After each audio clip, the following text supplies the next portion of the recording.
ഇനി നമ്മൾ മാത്സിലെ അടുത്ത സെറ്റിലെ 10 ക്വസ്റ്റ്യൻസ് ആണ് ചെയ്ത് പഠിക്കാനായിട്ട് പോകുന്നത്. ഇപ്പോൾ ഫസ്റ്റ് ക്വസ്റ്റ്യൻ നോക്കാം. 1 + 3 + 5 എക്സെട്രാ n പദങ്ങൾ ഡിവൈഡഡ് ബൈ 1 + 2 + 3 + എക്സെട്രാ n പദങ്ങൾ ഈക്വൽ ടു 12/7 ആയാൽ എന്നിൻ്റെ വില എത്രയാണെന്നാണ് ചോദ്യം.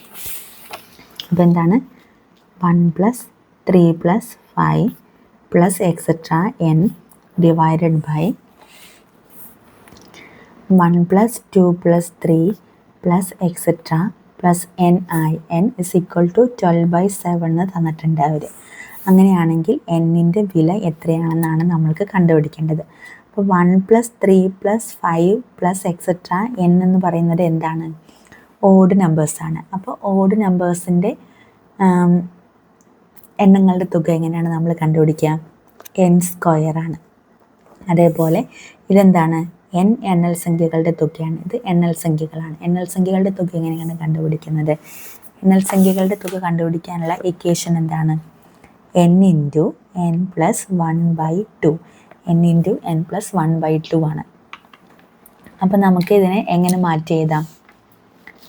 അതായത് ഇതെന്താണ്? ഓഡ് നമ്പേഴ്സിൻ്റെ ആണ് അല്ലേ? ഓഡ് നമ്പേഴ്സിൻ്റെ തുക കണ്ടുപിടിക്കാൻ n² ഇൻറ്റു ഇനി ഇതെന്താണ്? എണ്ണൽ സംഖ്യകളുടെ തുക എങ്ങനെ കണ്ടുപിടിക്കുക? n × n + 1/2. അപ്പോൾ അതിനെ നമുക്ക് മാറ്റിയിട്ട് n × n + 1/2 എന്ന് എഴുതാം. ഇതിനെ നമുക്ക് ഇങ്ങനെ മാറ്റി എഴുതാമല്ലോ. ഇതേപോലെ മാറ്റി എഴുതി. ഇനി നമുക്ക് എങ്ങനെ എഴുതാം?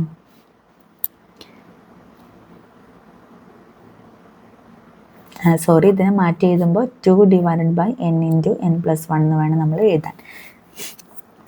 ഈ താഴെയുള്ള 2 മുകളിലേക്ക് പോകും. അപ്പോൾ 2n² divided by n × n + 1. അപ്പോൾ ഇവിടുത്തെ ഒരു എന്നും ഈ ഒരു എന്നും ക്യാൻസലായിപ്പോയി. അപ്പോൾ 2n divided by n + 1 that is equal to എന്താണ്? 12/7 ആണ് അല്ലേ? നമുക്ക് ഇപ്പോൾ 2n is equal to ഇതിനെ ഇങ്ങോട്ട് കൊണ്ടുവന്നാൽ എന്ത് വരും? 7 × 2n ആവും. ഇസ് ഈക്വൽ ടു ഇതിന് അപ്പുറത്തേക്ക് കൊണ്ടുപോകും. അപ്പോൾ 12 × n + 1. അപ്പോൾ 7 14 14 n is equal to 12 × n 12n + 12. അപ്പോൾ 14 എന്നിനെ നമുക്ക് ഒരു ഭാഗത്തേക്ക് കൊണ്ടുവരാം. 12 എന്നിനെ ഇപ്പുറത്തേക്ക് കൊണ്ടുവരാം. പറ്റും. 14n - 12n is equal to 12 എന്ന് വരും. 14 n നിന്ന് 12n പോയി കഴിഞ്ഞാൽ 2n is equal to 12. അപ്പം അങ്ങനെയാണെങ്കിൽ n is equal to 12/2 is equal to 6 എന്ന് വരും.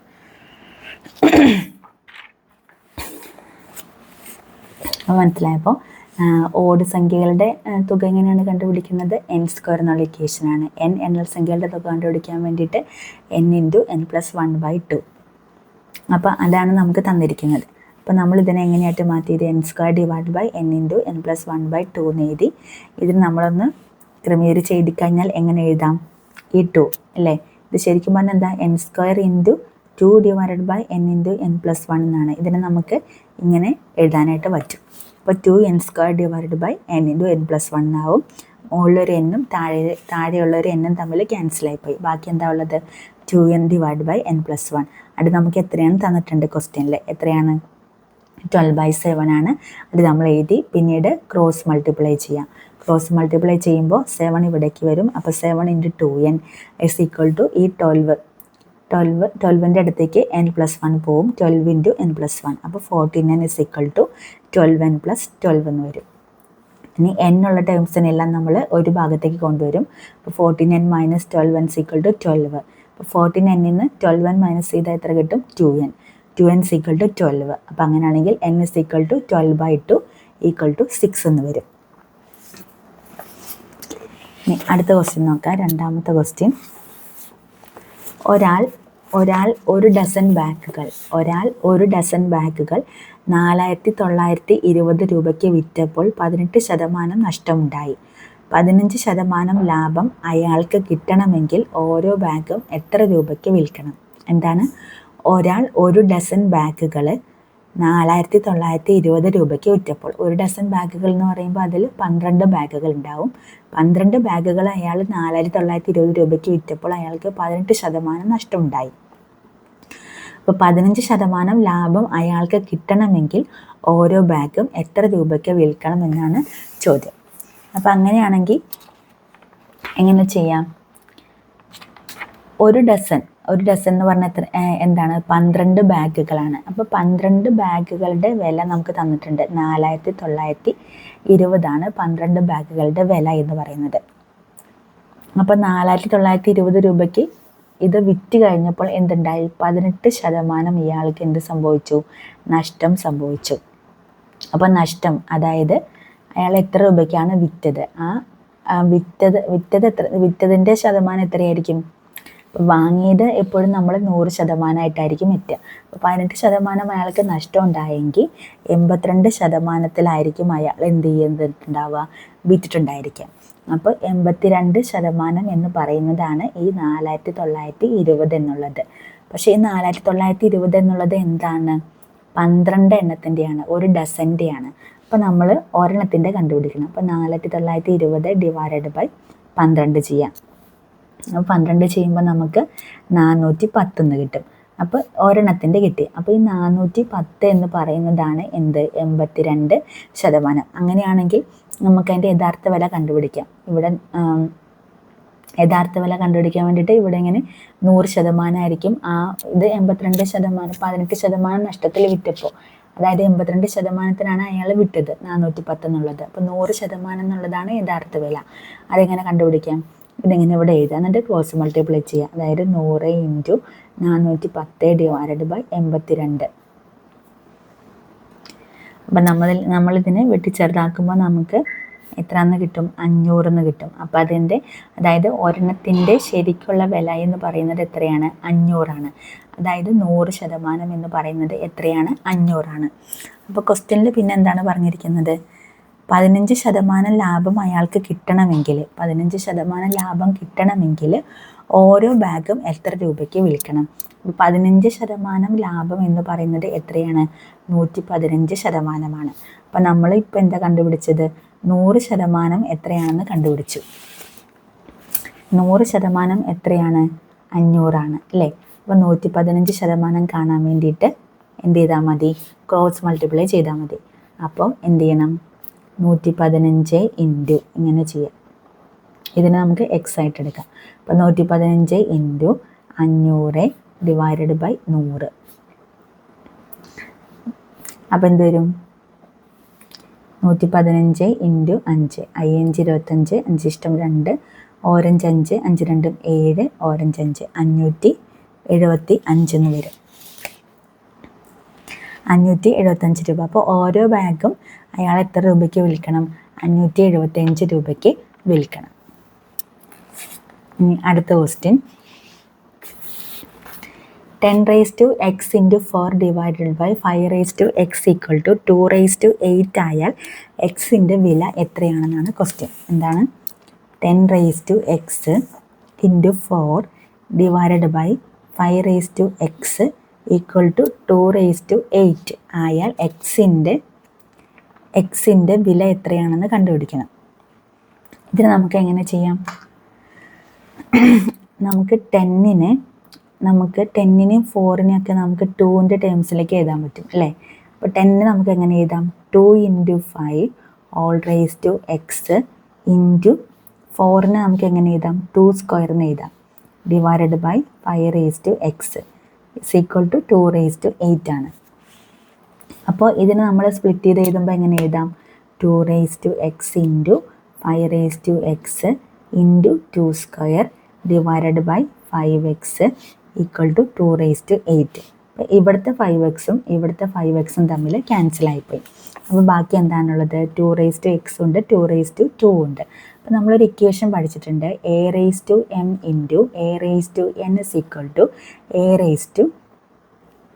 a⁻m + n എന്നുള്ളൊരു ഇക്വേഷൻ പഠിച്ചിട്ടുണ്ട് അല്ലേ? a⁻m × a⁻n = a⁻m + n. അപ്പോൾ അങ്ങനെയാണെങ്കിൽ നമുക്കിതിനെ എങ്ങനെ മാറ്റി എഴുതാം? 2⁻x + 2 = 2⁸ ആണ്. അപ്പോൾ x+2 = 8 എന്ന് പറഞ്ഞു കൊടുക്കാം. കാരണം ഇവിടെ എന്താ നോക്കി, ഇവിടെ രണ്ട് സൈഡിലും 2 ആണ്. അപ്പോൾ ഇതിൻ്റെ പവറുകളും തമ്മിൽ എന്തായിരിക്കും, ഈക്വൽ ആയിരിക്കും. അപ്പോൾ x+2 = 8. അപ്പോൾ അങ്ങനെയാണെങ്കിൽ x = 8 - 2 = 6 എന്ന് കിട്ടും. മനസ്സിലായോ? അപ്പോൾ എക്സിൻ്റെ വില എത്രയാണ്? 6 ആണ്. എക്സിൻ്റെ വില 6.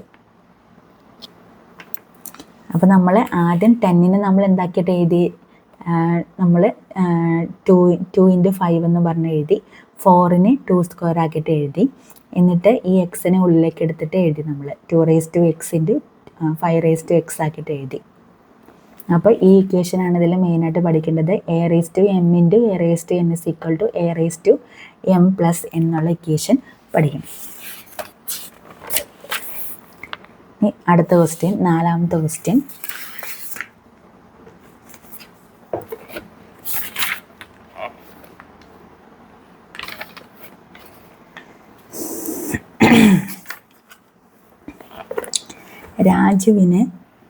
രാജുവിന് ഒരു പരീക്ഷയ്ക്ക് 455 മാർക്ക് കിട്ടി. ഇത് ആകെ മാർക്കിൻ്റെ 95% ആയാൽ ആകെ മാർക്ക് എത്രയെന്നാണ് ചോദ്യം. അപ്പോൾ രാജുവിന് ഒരു പരീക്ഷയ്ക്ക് എത്ര മാർക്ക് കിട്ടി?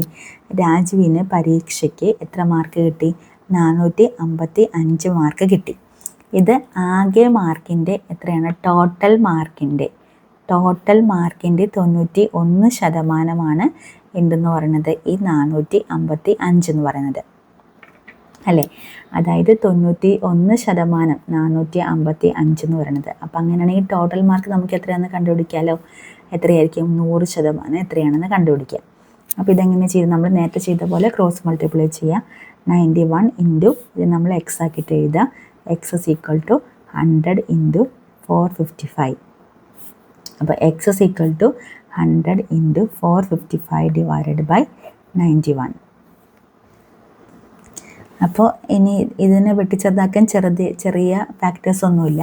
അപ്പോൾ നമ്മൾ 91 × 5 ചെയ്ത് നോക്കുക. അപ്പോൾ 5 × 5 9 × 5 45. അപ്പോൾ 91-ൽ 5 പ്രാവശ്യം പോകും. അപ്പോൾ എക്സ് എന്ന് പറയുന്നത് എത്രയാണ്? 500 ആണ്. അപ്പോൾ ടോട്ടൽ മാർക്ക്, ആകെ മാർക്ക് എന്ന് പറയുന്നത് എത്രയാണ്? 500 ആണ് ആകെ മാർക്ക്. ഓക്കെ, ഇനി 5ാമത്തെ ക്വസ്റ്റ്യൻ.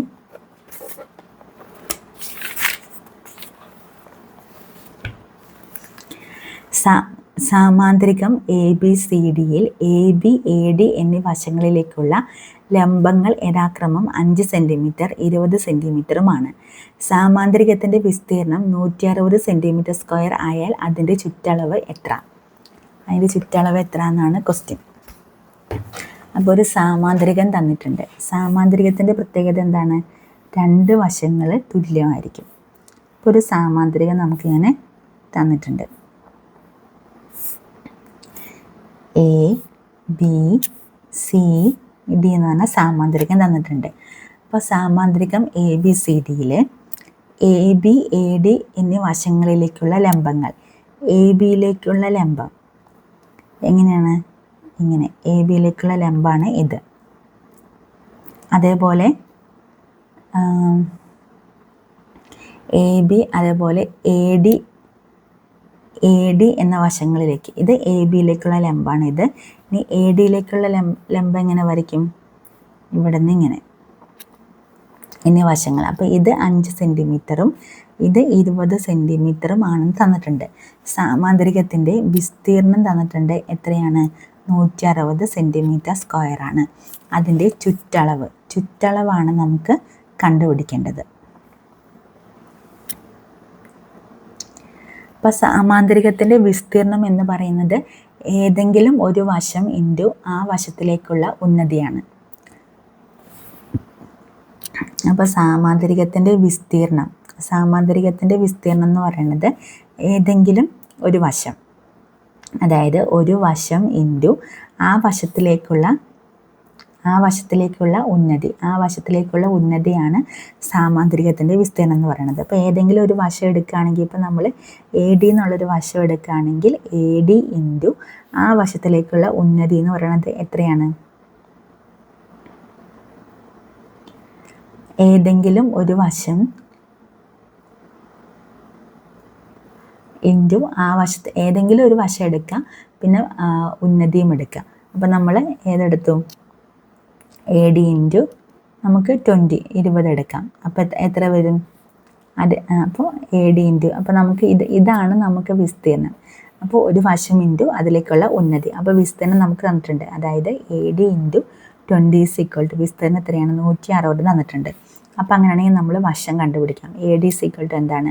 160 / 20 ചെയ്യുമ്പോൾ എത്ര കിട്ടും? 8 കിട്ടും. അപ്പോൾ നമുക്ക് ഒരു വശത്തിൻ്റെ എന്ത് കിട്ടി? നീളം കിട്ടി.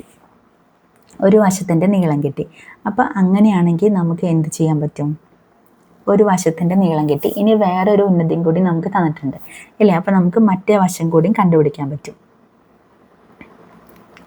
AB എന്നുള്ള വശം കൂടി നമുക്ക് കണ്ടുപിടിക്കാം. അപ്പോൾ അത് വെച്ചിട്ട് നമുക്ക് AD കണ്ടുപിടിക്കണേ. അപ്പോൾ എന്ത് ചെയ്യും? AB ഇൻറ്റു അതിലേക്കുള്ള ഉന്നതി അത് എത്രയാണ്? 5 = വിസ്തീർണം. അതായത് ഒരു വശം ഇൻറ്റു ആ വശത്തിലേക്കുള്ള ഉന്നതിയാണ് വിസ്തീർണം എന്ന് പറയുന്നത്. സാമാന്തരികത്തിൻ്റെ വിസ്തീർണം എന്ന് പറയുന്നത് ഒരു വശം ഇൻറ്റു ആ വശത്തിലേക്കുള്ള ഉന്നതി. അപ്പോൾ AB പിന്നെ ആ വശത്തിലേക്കുള്ള ഉന്നതി എത്രയാണ്? 5 ആണ്. അതാണ് അതിൻ്റെ വിസ്തീർണം. അത് നമുക്ക് തന്നിട്ടുണ്ട്. അപ്പോൾ ഇതിന്ന് AB = 160 / 5 ചെയ്യുമ്പോൾ നമുക്ക് 32 കിട്ടുക. 32 കിട്ടും. അപ്പോൾ നമുക്ക് AD എന്ന് പറഞ്ഞ വശം AD = 8 എന്നും കിട്ടി. AB = 32 എന്നും കിട്ടി. ഇനി ഒരു സാമാന്തരികത്തിൻ്റെ ചുറ്റളവ് എങ്ങനെയാണ് കണ്ടുപിടിക്കുക? സാമാന്തരികത്തിൻ്റെ ചുറ്റളവ് എന്ന് പറയുന്നത് എന്താണ്? 2 × L + B ആണ്. 2 × L + B ആണ്. അപ്പോൾ 2 ഇൻറ്റു നമുക്ക് എന്താണ്? 2 വശങ്ങൾ കിട്ടി. ഏതൊക്കെയാണ്? 32 + 8 = എത്ര കിട്ടും? 2 × 40 = 80 സെൻറ്റിമീറ്റർ എന്ന് കിട്ടും. ഓക്കെ. അപ്പോൾ നമുക്ക് ക്വസ്റ്റ്യനിൽ എന്താണ്? സാമാന്തരികം ABCDയിൽ AB AD എന്നീ വശങ്ങളിലേക്കുള്ള ലംബങ്ങൾ യഥാക്രമം 5 സെൻറ്റിമീറ്റർ 20 സെൻറ്റിമീറ്റർ ആണ്. സാമാന്തരികത്തിൻ്റെ വിസ്തീർണം തന്നിട്ടുണ്ട്. അപ്പോൾ സാമാന്തരികത്തിൻ്റെ വിസ്തീർണം എന്ന് പറയുന്നത് എന്താണ്? ഒരു വശത്തിൻ്റെ ഏതെങ്കിലും ഒരു വശം ഇൻറ്റു ആ വശത്തിലേക്കുള്ള ഉന്നതിയാണ് സാമാന്തരികത്തിൻ്റെ വിസ്തീർണം. അപ്പോൾ ആ ഇക്വേഷൻ ഉപയോഗിച്ചിട്ട് നമ്മൾ എന്ത് കണ്ടുപിടിച്ചു? വശം കണ്ടുപിടിച്ചു. അപ്പോൾ അങ്ങനെ നമുക്ക് തന്നിരിക്കുന്നത് വെച്ചിട്ട് നമ്മൾ അങ്ങനെ 2 വശങ്ങൾ കണ്ടുപിടിച്ചു. അപ്പോൾ ചുറ്റളവ് എന്ന് പറയുന്നത് എന്താണ്? ഒരു സാമാന്തരികത്തിൻ്റെ ചുറ്റളവ് എന്ന് പറയുന്നത് 2 × L + B ആണ്. ആ 2 വശങ്ങൾ കണ്ടുപിടിച്ച 2 വശങ്ങളെ തമ്മിൽ ആഡ് ചെയ്തിട്ട് 2 കൊണ്ട് മൾട്ടിപ്ലൈ ചെയ്താൽ നമുക്ക് എന്ത് കിട്ടും? സാമാന്തരികത്തിൻ്റെ ചുറ്റളവ് കിട്ടും. ഓക്കെ. ഇനി അടുത്ത ക്വസ്റ്റ്യൻ, 6ാമത്തെ ക്വസ്റ്റ്യൻ. ഒറ്റയാനെ കണ്ടെത്തുക. 8, 27, 64, 100, 125, 216, 343. ഇതിൽ 8, 27, 64, 100, 125, 216, 343. ഇതിലെന്താണ് പ്രത്യേകത? 8 എന്ന് പറയുന്നത് എന്തിൻ്റെ ക്യൂബാണ്? 2ൻ്റെ ക്യൂബാണ്. 27 എന്നുള്ളത് 3ൻ്റെ ക്യൂബാണ്. 64 4ൻ്റെ ക്യൂബാണ്. അതേപോലെ 100 എന്ന് പറയുന്നത് പക്ഷേ എന്താണ്? 10ൻ്റെ സ്ക്വയറാണ്. അപ്പോൾ 100 ഇവിടെ ഒറ്റയാനായിട്ട് വരിക. 100 ഒറ്റയാനായിട്ട് വരിക. ഇനി അടുത്ത ക്വസ്റ്റ്യൻ നോക്കാം. 2018 ജനുവരി 1 തിങ്കളായാൽ 2022 ജനുവരി 1 7 ദിവസമായിരിക്കും. അപ്പോൾ എങ്ങനെ നമുക്കത് ചെയ്യാം? 2018 ജനുവരി 1. ജനുവരി 1 എന്ന് പറയുന്നത് എന്താണ്? തിങ്കളാണ്. അങ്ങനെയാണെങ്കിൽ 2022 ജനുവരി 1 എന്ന് പറയുന്നത് 7 ദിവസമായിരിക്കും എന്നാണ് നമുക്ക് കണ്ടുപിടിക്കേണ്ടത്. അപ്പോൾ നമ്മളൊരു കാര്യം മനസ്സിലാക്കണം. അതിവർഷമാണെങ്കിൽ നമ്മൾ എന്താണ്? ഈ തന്നിരിക്കുന്നതിൻ്റെ കൂടെ 2 കൂട്ടിക്കഴിഞ്ഞാലാണ് അടുത്ത വർഷത്തിലെ ജനുവരി 1 ആ ദിവസമായിരിക്കും. അത് തന്നിരിക്കുന്ന വർഷം അതിവർഷമാണെങ്കിൽ അതിൻ്റെ കൂടെ 2 കൂട്ടിയാൽ കിട്ടുന്ന ദിവസമായിരിക്കും അടുത്ത വർഷത്തിലെ ജനുവരി 1 എന്ന് പറയുന്നത്. ഇപ്പോൾ 2018 എന്നുള്ളത് എന്താണ്? ഒരു അതിവർഷമാണ്. അപ്പോൾ 2018 ജനുവരി 1 തിങ്കളാഴ്ചയാണ് അല്ലേ. അപ്പോൾ ഈ 2018 എന്നുള്ളത് അതിവർഷമാണ്. അതിവർഷമാണെന്ന് എങ്ങനെ കണ്ടുപിടിക്കാം? അപ്പോൾ അതിവർഷമാണെങ്കിൽ ഇപ്പോൾ ഈ 2018 എന്നുള്ളത് അതിവർഷമല്ല. അതിവർഷമാണെന്ന് നമ്മൾ എങ്ങനെയാണ് ചെക്ക് ചെയ്യേണ്ടത്? അവസാനത്തെ 2 ഡിജിറ്റ് നോക്കുക. അപ്പോൾ 18 എന്നുള്ളത് 4ൻ്റെ ഗുണിതാണോ നോക്കുക. 4ൻ്റെ ഗുണിതാണോ? അല്ല. അതുകൊണ്ട് അതൊരു അതിവർഷമല്ല. 2016 ആണെങ്കിൽ അതൊരു അതിവർഷമായേനെ. 2020 ആണെങ്കിലും അതൊരു അതിവർഷമായേനെ. അപ്പോൾ അങ്ങനെയാണെങ്കിൽ 2019 എന്നുള്ളത് ജനുവരി 1 ഏത് ദിവസമായിരിക്കും? അതിവർഷമല്ലാത്തത് കൊണ്ട് ഇതിൻ്റെ കൂടെ 1 കൂട്ടിയാൽ മതി. അതായത് ചൊവ്വയായിരിക്കും, ചൊവ്വ. അപ്പം അങ്ങനെയാണെങ്കിൽ 2020 ജനുവരി 1 ഏത് ദിവസമായിരിക്കും? 2020 ജനുവരി 1 എന്ന് പറയുന്നത് 2019 ഒരു അതിവർഷമല്ല. അപ്പോൾ 2020 ജനുവരി 1 എന്ന് പറയുന്നത് ഏത് ദിവസമായിരിക്കും? ബുധനായിരിക്കും, ബുധൻ. ഇനി 2021 ജനുവരി 1 ദിവസമായിരിക്കും. ഈ 2020 ജനുവരി 1 ബുധനാണ്. അപ്പോൾ 2020 എന്നുള്ളത് 20 എന്താണ്? ഒരു അതിവർഷമാണ്. അപ്പോൾ നമ്മൾ തന്നിരിക്കുന്ന ദിവസത്തിൻ്റെ കൂടെ 2 കൂട്ടിയിട്ട് വേണം അടുത്ത വർഷത്തിലെ ആദ്യത്തെ ദിവസം എഴുതാനായിട്ട്. കാരണം ഫെബ്രുവരിയിൽ 29 ദിവസങ്ങൾ വരും. അപ്പോൾ 1 കൂടുതലാക്കിയിട്ട് വേണം എഴുതാനായിട്ട്. അപ്പോൾ ബുധൻ, അപ്പോൾ വ്യാഴം, വെള്ളി, വെള്ളിയാഴ്ച. നമ്മളോട് ചോദിച്ചിരിക്കുന്നത് ഏതാണ്? 2022 ജനുവരി 1 ഏത് ദിവസമാണെന്ന് ചോദിച്ചിരിക്കുന്നത്. അപ്പോൾ 2021 ഒരു അതിവർഷമല്ല, സാധാരണ വർഷമാണ്. അപ്പോൾ തന്നിരിക്കുന്ന ദിവസത്തിൻ്റെ കൂടെ 1 കൂട്ടി എഴുതാം. അപ്പോൾ എന്താണ്? ശനി. വിട്ടുപോയ സംഖ്യ കണ്ടെത്തുക. 3, 7, 16, 35, 74. അടുത്തത് എത്രയാണെന്ന് നമ്മൾ കണ്ടുപിടിക്കണം. ഏതൊക്കെയാണ് സംഖ്യകൾ? 3, 7, 16, 35, 74. നമുക്കിത് നോക്കുമ്പോൾ അറിയാം, ഇതിൽ പൊതുവ്യത്യാസങ്ങൾ ആഡ് ചെയ്ത് പോണതൊന്നും അല്ല, സെയിം പൊതുവ്യത്യാസങ്ങളൊന്നും അല്ല. അപ്പോൾ എന്തെങ്കിലും സംഭവം അതിലുണ്ടാവും.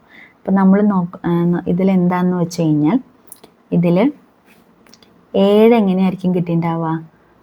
3ൻ്റെ കൂടെ 2 ഗുണിച്ച് കഴിഞ്ഞാൽ 3 2 6 പ്ലസ് 1 ചെയ്ത് കഴിഞ്ഞപ്പോൾ 7 കിട്ടി. അതായത് 7 എന്ന് പറയുന്നത് 3 × 2 + 1 ആണ് നമുക്ക് എന്ത് കിട്ടിയത്? 7 കിട്ടിയത്. 7 കിട്ടി. അപ്പോൾ ഇനി 16 കിട്ടണം. അപ്പോൾ 7ൻ്റെ കൂടെ, അതായത് 7 × 2, അപ്പോൾ 7 14 പ്ലസ് 2 ചെയ്താൽ 16 കിട്ടും. ഇനി 16ൻ്റെ കൂടെ 2 ഗുണിച്ച് കഴിഞ്ഞാൽ 32 ആയി. 32ൻ്റെ കൂടെ പ്ലസ് 3 ആഡ് ചെയ്ത് കഴിഞ്ഞാൽ എത്ര കിട്ടും? 35 കിട്ടും. ഇനി 35ൻ്റെ കൂടെ × 2 ചെയ്താൽ നമുക്ക് എന്ത് കിട്ടും? 70 എന്ന് കിട്ടും. പ്ലസ് 4 ചെയ്താൽ എത്ര കിട്ടും? 74 എന്ന് കിട്ടും. അപ്പോൾ 74 × 2 പ്ലസ്, അപ്പോൾ നമ്മളിവിടെ നോക്കാം, എല്ലാത്തിൻ്റെ കൂടെ 2 പ്ലസ് ചെയ്തിട്ട് 1 2 3 4 എന്നുള്ള ശ്രേണിയാണ് ആഡ് ചെയ്യുന്നത്. അപ്പം ഇനി ഇതിൻ്റെ കൂടെ അവിടെ ആഡ് ചെയ്തതിൻ്റെ എന്തായിരിക്കും? 5 ആയിരിക്കും. അപ്പോൾ 74 × 2 എത്രയാണ്? 24 8 7 14 148. 148ൻ്റെ കൂടെ 5 കൂട്ടി കഴിഞ്ഞാൽ എത്രയാണ്? 49 50 51 52 53. എത്രയാണ് ആൻസർ വരിക? ഇവിടെ എത്ര കിട്ടും? 153. അടുത്തത് 153 ആയിരിക്കും ആൻസർ വരുന്നത്. അപ്പോൾ ഈ തൊട്ട് മുമ്പുള്ള സംഖ്യയുടെ കൂടെ 2 ഗുണിച്ചിട്ട് 1 2 3 എന്നുള്ള ഇതിങ്ങനെ ഈ ഓർഡർ ഇങ്ങനെ ആഡ് ചെയ്ത് പോകുന്നതാണ് ഈ ശ്രേണി. 9ാമത്തെ ക്വസ്റ്റ്യൻ നോക്കാം. പ്ലസ് എന്നത് ഇൻറ്റുനെയും മൈനസ് എന്നത് ഹരണത്തിനെയും ഗുണനം എന്നത് മൈനസിനെയും ഹരണം എന്നത് പ്ലസിനെയും സൂചിപ്പിക്കുന്നുവെങ്കിൽ 25 + 5 / 900 മൈനസ് 90 × 100ൻ്റെ വില എത്ര എന്നാണ് ചോദ്യം. ഇതാണ് ക്വസ്റ്റ്യൻ. അപ്പോൾ ഇതിൽ തന്നിരിക്കുന്നത് പ്ലസിന് ഗുണനവും മൈനസിന് ഹരണവും ഗുണനത്തിന് മൈനസും ഹരണത്തിന് പ്ലസും ആണ് സൂചിപ്പിക്കുക. അപ്പോൾ ഇതിനനുസരിച്ച് മാറ്റി എഴുതാം. ഇപ്പോൾ 25 പ്ലസിന് ഏതാണ്? ഗുണനാണ്. × 5 ഹരണത്തിന് പ്ലസ് 900 മൈനസിന് ഹരണം 90 ഇൻറ്റുവിന് എന്താണ്? -100. അപ്പോൾ നമ്മൾ ഹരണം വേണം ആദ്യം ചെയ്യാൻ. ഇപ്പോൾ 25 ഇൻറ്റു 5 പ്ലസ് എന്താണ് 900 ഡിവൈഡ് ബൈ 90 ചെയ്താൽ എത്ര കിട്ടുക 10 മൈനസ് 100. ഇപ്പോൾ 25 ഇൻറ്റു 5 എത്രയാണ് 125 പ്ലസ് 10 മൈനസ് 100. 125ൻ്റെ കൂടെ 10 ആഡ് ചെയ്ത് കഴിഞ്ഞാൽ 135 മൈനസ് 100 ഈക്വൽ ടു എത്ര കിട്ടും 135 100 പോയി കഴിഞ്ഞാൽ 35. ആ 35 ആൻസറായിട്ട് വരിക.